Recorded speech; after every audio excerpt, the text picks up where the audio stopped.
And we are here with Miss Phobie Davis. How are you today? I'm doing quite well. Assalamu alaikum to all of you, and a very happy new year. We're Thank you. thanking our higher power who's brought us to the year 2025. So, hope you have a great year, everybody.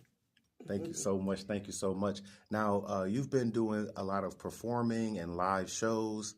I know COVID has made things a lot more difficult than it has been. So, how has live performance been for you over this last few months? Well, my live performance in theater, and basically that's the bulk of my career, musical theater, and performing in local jazz clubs. However, during COVID, I was blessed with a Madeira, Eugenia, in which she was a technology whiz with your assistance, I'm sure. So we were able to do a lot of podcasting, and also we made some money because groups were gathering in podcast situations. And what they would do is, in the middle of their meetings, they would break off entirely from the business mode and bring me in to sing a song, to have a little fun in between. And then after my little short performance, they would go back to their business. And you could see them clapping on Zoom or whatever that was on their head. And we got paid. All right, now. We got paid for that. A lot of companies picked that up, and it worked very well for us. She also took me into the recording studio in which I made my first music video, Donald. You got the right key, baby, but the wrong key hold. All right, now. She did that one for me as well. And then she took me to Roku. We did a Roku recording in New York City. So she took my career to the next phase after I stepped off the performing arts stage at Paul Robeson's African American Theater. All right. Now, you were talking about getting in the studio. I know you said you have a writer. Could you tell us a little bit about your writer? I have a very, very good writer. Her name is Molly Vine, and I call her Miss Molly. She calls me Miss Phobie, and she's written quite a few songs for me. As you know, Donald, a couple of them I recorded.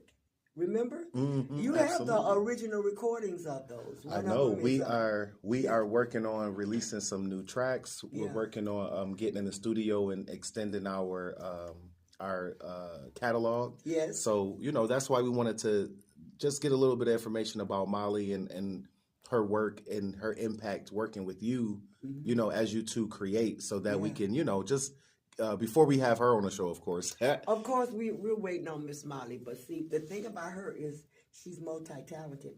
I met her at the nightclub or the gathering spot called Little Africa on Elmwood, if I'm correct, and that's where a lot of young people came together and nurtured their talents. Then I wind up being a mama figure and a mentor to a lot of youth under that umbrella of it was just a beautiful, beautiful experience. We got to sing, perform, cultivate our arts. It was a beautiful experience. Are they still in existence? Yes, absolutely. They're doing a lot of different work throughout the west side of Buffalo. And when it comes to Molly's writing, like her, why do you two click? Well, that's where I met Molly. I did get a little bit off beat there. That's where I met Molly at the Little Africa. Eugenia knew her. Amadera knew her. But that was my first time meeting her. And she did like the rest of us. She was called to the stage and she gave us a few numbers. And from about maybe the third bar, first song, I knew how talented she was because she could sing and play. And she's also a renowned ballerina. Oh, yeah. I follow her on Instagram. Yes. Molly Moon, she has a lot of really wonderful work that she does, philanthropy, Yeah. dancing. She works with young people. She I does see it a lot of all. beautiful work. I believe with her kids. I see Yeah. the same children in the photos. So, Mm-hmm. you know, she's like you said, she's She's multi-talented, and multi-talented. also it seems like she's a really powerful mom as well. So, you She's a know, powerhouse, you period. see what I'm saying? So Yes. that's why I wanted to know, you know, with two powerhouses working together, what is your writing process like? Or does she come to you with a song, and or how does that work? Well, Without once telling all your secrets, of course. once Eugenia got us together, and she decided that Molly will be my songwriter for some of my original pieces, and that's what happened. And the first song that she wrote for me was called "Dreaming," and I told her I wanted to do a country western. I told her that I would love to do a country western. And that's when she wrote Dreaming. Now, Dreaming was about my mother and our relationship. Okay? Mm. Molly had the pleasure of meeting my mom and I, her and the children being a large part of my household during those latter years with my mother. So, therefore, she wrote this song called Dreaming. And that song was written about my mother and our relationship. And I think that's the first time I had a chance to share that. But Dreaming, I don't know, maybe somewhere after this you can pull it up because you do have the original recording. Yes, the song is beautiful. I listen to it, you know, when I'm riding and I'm just having some time where I need some different music that's a little more calm, Yeah. has some really deep meaning to it. You know, you can really feel the emotion in the Yeah. music. I like to turn it on, and Very like I said before, melodic. we are working towards performing the song live and Yeah. also getting some other radio play. and things like Absolutely, that. absolutely. So Yeah. that began the journey of Molly and I. And we met during a period when both of us were going through personal issues that were almost the same. I won't go off into what they were because, like I said, they were personal. But nonetheless, she wrote me another piece. It was called As I Walk Through the Fire. And it was a song about making up and breaking up with your loved ones. Mm-hmm. Just beautiful. As I walk through the fire. That was the name of it. And I'm pretty sure that you have that too. Oh yeah. I So listen to somewhere that too. along the road, you can pick it up and play it for our You know, there's fans. some notes you hit in that song that Uh-huh. just hit the soul. You know, I can feel my bones rattle when I'm hearing that song. So once again, I don't want to be the only one to take up all of the joy of listening to these beautiful songs. Yeah. But, you know, we're just taking care of all the logistics and Yes. making sure that, you know, everybody's able to hear it and to continue to be able to listen to it when they want to. And by the way, when I did re-meet or when Eugenia and I got together for our second go round, because I met her when she was a little girl. Her mother played the part of Mildred, my keyboard player, in the musical Mahalia, which has some pretty good stuff in it. And so both of our kids were coming to the theater and for rehearsal, and they were like raised on the stage primarily. So that was a good period. But then I left and went home to help my mother take care of my father. And I came back quite a few years later and reconnected with Eugenia, as her mother so affectionately calls her, Gina. Oh. Yes. So once we got together, she says, I've been looking for you. I said, well, here I am. And it was like she was waiting for something good or something great. And I'm just glad that I was that something that she needed and vice versa. And she took my career from theater to live performing in the studio and music videos. She took me over into the next era for my career. That's excellent. I'm so grateful. As you can tell, I'm so grateful. Absolutely. Okay, so what are your next steps, and what have you been doing? It's been about a year or so, and I know you've been doing some live shows and things like that. So how do you? Well, what are your upcoming shows, or what have you been doing recently? Moving forward, huh? Well, to tell you the truth, I did have a good summer. I did a few gigs with my husband. Uh, had a big gig at Larkin Square for the summer. I was told it was one of the largest crowds and one of the largest shows, but what do I know? I'm not a critic, okay? So I did that. But in 2025, I have a new goal. I would like to return to Paul Robeson's Theater of Performing Arts. That's a goal I have this year. I would like to go back to my home stage and do a show. Absolutely. And you know what?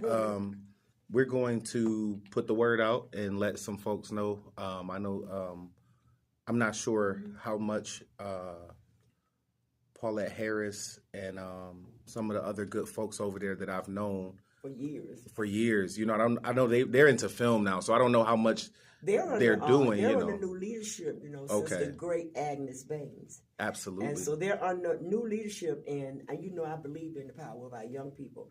And I just found out because my grandson just recently got married, and his wedding was at the African Culture Center. Oh wow! And when I walked in, I swelled up in tears and pride and joy because I walked that stage many times. My first show there was One More Time. It was about the nightclub in Harlem in the 30s, 40s, and 50s. And then I went full circle, did Mahalia, the musical, Dinah Washington, the Black Nativity. The list goes on and on. I don't even know how much I've done. If you catch up with Paulette, though, you probably can find my history because Paulette was a large part of my career, and we're still the best of friends. Absolutely, yes. So, yeah, Paul Robeson holds my heart, and I'm finding that a lot of people my age, because, believe it or not, my dear friends, I am about to be 70 years old. Nobody in God's green earth could have told me that I would one day be 70 years old. Let's And give it up. here I am. Let's give it up. Come on. Yeah. So, yes, and I'm noticing that my age group is now returning to their roots. And my roots are Paul Robeson. So I would like to do something in honor of Agnes Baines and Alicia. All the good old soldiers. Alhamdulillah. I give thanks and praise for them being a part of my journey. So grateful. So grateful to them. So grateful. Thank you, Agnes, Alicia, Paulette, Reggie Kelly. I just give thanks and praise. So that's what I want to do in 2025. And I'm very excited about it, too. Amen, amen, amen. Oh, man, that's excellent. That is excellent. That's excellent. Well, I know of those people. I've met those people. And I don't say it as deep because, I like to know a person when I say I know somebody. And Miss Hill. Oh, my goodness. Okay.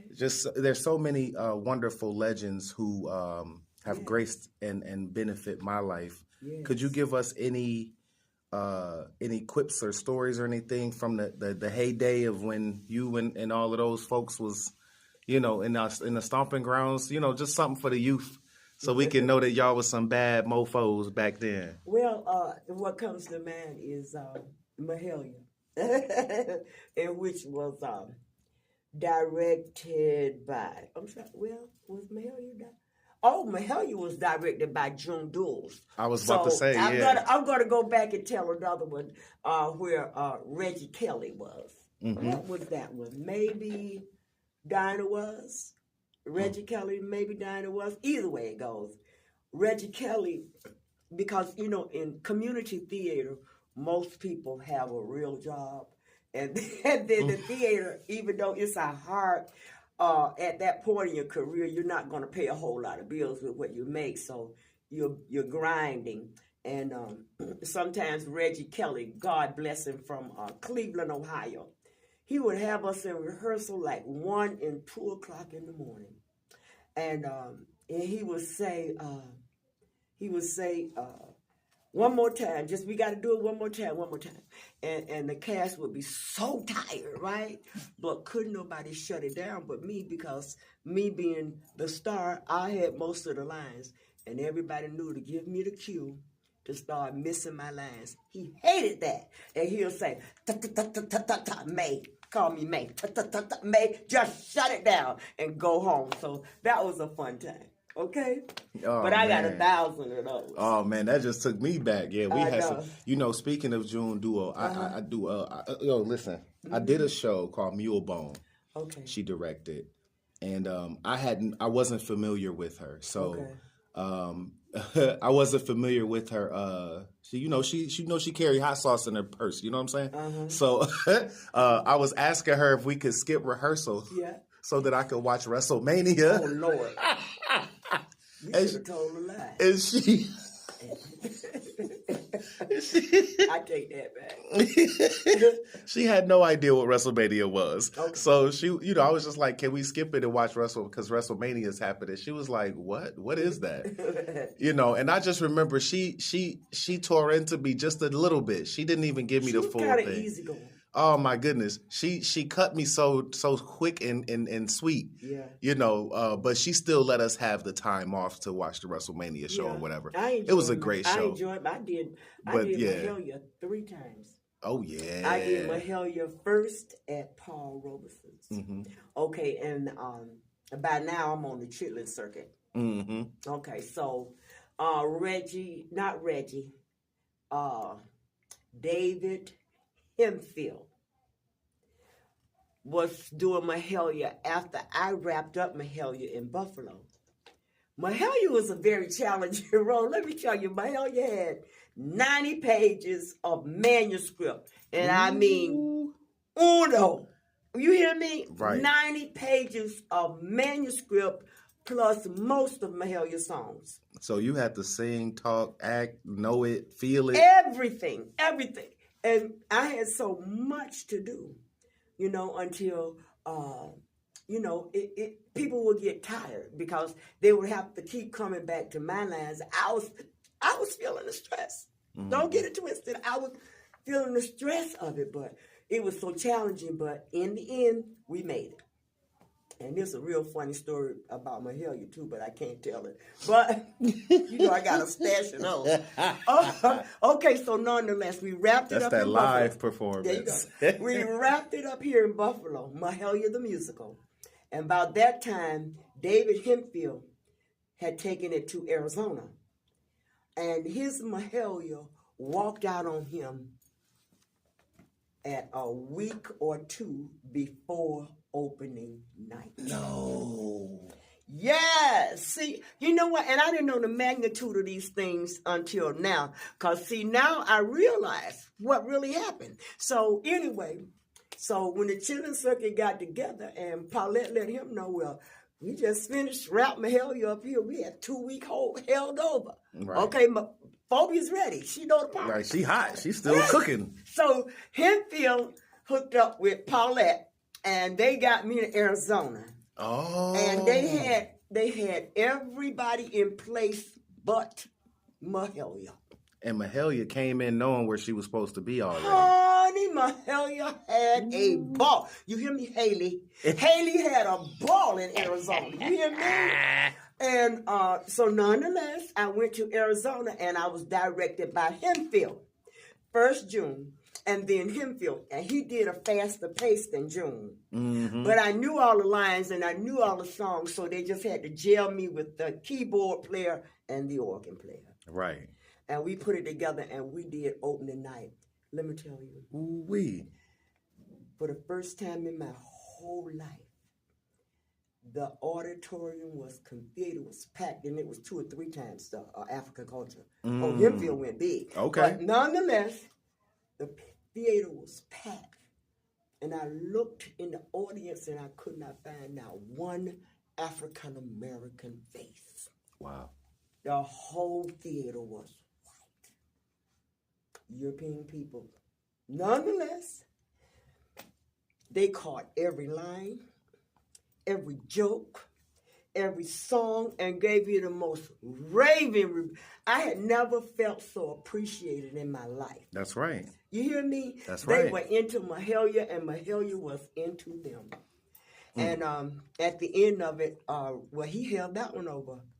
I think it was either 2 weeks or a month. Mahalia was held over. It's either 2 or 4. If Yeah, you, if you do more than 2 weeks, you know you're doing 4. Well, yeah, but at the end, of it, nonetheless, he gave me a super duper bonus. It was my first time ever being paid like that. And so I broke down crying. I bet.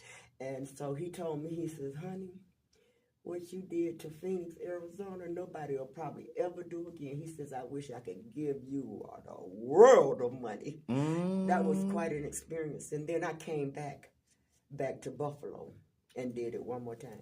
So I did it 3 times. Wow. Okay. Mahalia the musical. Wow. But you know that was my role model, right? Right. That would be like, I assume that would be like Full circle. if one of our singers now, I know Tamika Kennedy is a really talented singer here. Like if she did, I know Beyonce not her person, but if she did a show about Beyonce or Whitney she could or fill that role. You know what I mean? Like she could really sing those She's songs. adorable. That's all. That's the. You Oh, know. she's so adorable. She's so Absolutely. sweet. Tamika is. Are there any other musicians? Well, not just musicians. I know you know a wealth of people, but if you could suggest to the young people out here, a artist that you've seen that's really caught your eye. In young artists? Well, just an artist that we could check out. You know what I'm saying? It's just Miss Phobie's suggestion. To tell you the truth, I don't. I don't. I have never given that a whole lot of thought before. And you know, I'm not the kind of person that's starstruck easily. And maybe it's because I am a star. And not shooting nobody down, but it's a lot of talent out there. I'm still looking, trying to see what the talent is. So I don't know. I'm pretty sure there are some. I've heard a few young voices, but not a whole lot. Yeah. You know, because everybody's into Beyonce and Taylor Swift, and you know, to tell you the truth, those girls, their vocals are okay, but they're more showmanship. Mm-hmm. It's about big stage, live. Yeah, more, and you know, like I said, but apparently that's what the world wants. Well, it seems like just the language in itself, right? Yeah. So it's like you've done theater, that is showmanship, but it's like they don't have a story to tell with their show. It's show without the tell. So you remember show and tell way back in the day? Yeah. It just seemed like I come out on stage, I sing a song about appreciating my man, then the next song I sing about pay my bills, and then the next song I sing about, you know, somebody broke my heart, the next song, you know what I mean? It's not, there's no story, there's no... Well, Taylor Swift supposedly does a storyline. Oh. A lot of her music comes from her relationships with fellas and breakups. Okay. Some of her greatest pieces, I'm told, are fueled by a breakup. I've heard that, but I don't keep up like I should. Yeah. I'm not swift, as they say. I'm not a Swiftie. Okay, yeah, a Swiftie. I'm not a Swiftie. I'm not a Swiftie. But I won't sit down and just listen to several songs of Taylor Swift back to back. Yeah, I might listen to see if she got some football bars on that. I might watch her on TV live now. Yeah, she's a pleasant looking person. Because she does put on a hell of a show, and so does Beyonce. Absolutely, I've seen that on YouTube. Beyonce really got good chops. Beyonce is an amazing artist, period. I agree. She's so futuristic. Right. I never want people to think I don't like a person I speak of. I'm proud of her. Right. It's just I don't know her. I'm very, very proud. You know what I mean? That's like I probably can get starstruck if I met the right star, but I usually treat the people I know like stars. So when you said I am a star, I totally agree and believe it. Yeah. And I'm like, you the biggest star I know. Yeah, I mean, even though, thank you. And even though I'm not on their playing fields, right, I'm still playing. Well, you know, I'm learning a lot about these different things. And let me get your opinion on this before we wrap up. Yes. I've been watching a lot about these record deals and, 20, 30, 40 years later, now we're finding out people were doing payola with the radio stations. They've been scheming streaming views. They've been, giving these young people $1 million quote unquote record contracts, which is really just a loan. and then you got to pay that loan back, and it's just a lot of trickery and foolishness.